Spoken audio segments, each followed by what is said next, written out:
Becoming an Inc. should be a simple and easy transition, of course, with the added perks. The exchange of money and property initially invested becomes the corporation's capital stock. The Inc. separates you and protects your personal assets from the business.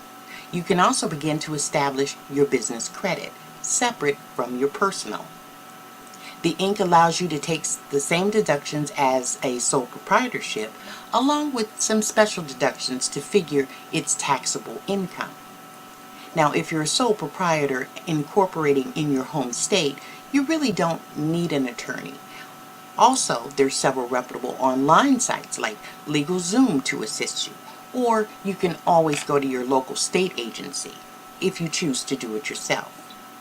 However, if you're a partnership, things can get a little complicated. In that case, you may seek legal advice and assistance.